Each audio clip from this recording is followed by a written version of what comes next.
Rekayasa hukum tidak boleh terjadi lagi. Hukum harus menjadi alat yang menghadirkan kebenaran. Hukum harus menjadi alat mewujudkan keadilan. Hukum harus menjadi alat mengayomi seluruh bangsa dan negara Indonesia. Dua tokoh besar PDIP memberikan pernyataan berseberangan yang menaikkan suhu politik di Indonesia. Sebelumnya Presiden Joko Widodo menyampaikan situasi politik menjelang pemilu 2024 dipenuhi dengan drama. Bahkan Jokowi mengatakan bahwa kondisi politik di Indonesia sudah seperti drama Korea dan sinetron. Menurut Jokowi, banyak calon peserta pemilu yang mengedepankan pertarungan perasaan bukan gagasan. Pernyataan itu disampaikan Jokowi saat menghadiri HUT Golkar pada Senin 6 November. Setelah Jokowi memberikan pernyataan itu, Ketua Umum PDIP Megawati Soekarno Putri juga berbicara soal kondisi politik di Indonesia. Megawati mengatakan bahwa dirinya mencium adanya kecurangan dalam pemilu 2024. Pernyataan itu disampaikan Megawati melalui akun YouTube PDIP pada Minggu 12 November. Megawati mengatakan bahwa apa yang terjadi di Mahkamah Konstitusi atau MK merupakan manipulasi hukum.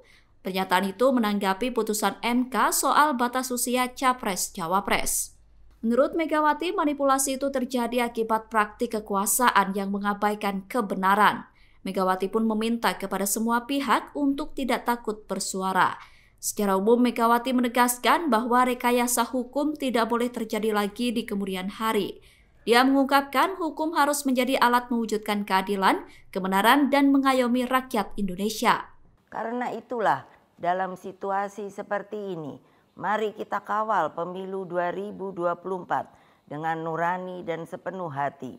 Kita jadikan pemilu 2024 sebagai momentum untuk mendapatkan pemimpin terbaik yang benar-benar mewakili seluruh kehendak rakyat Indonesia, mengayomi agar Indonesia menjadi bangsa hebat, unggul, dan berdiri di atas kaki sendiri. Rekayasa hukum tidak boleh terjadi lagi. Hukum harus menjadi alat yang menghadirkan kebenaran. Hukum harus menjadi alat mewujudkan keadilan.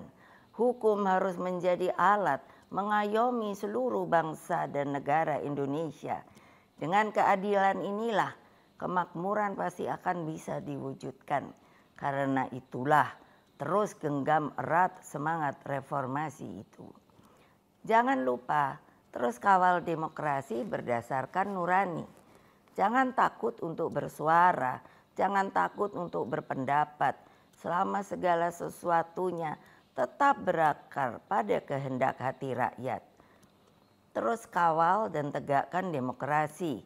Itulah kewajiban kita sebagai warga bangsa dan bahkan menjadi keharusan setiap anak negeri dan bangsa agar tidak terjadi kesewenang-wenangan.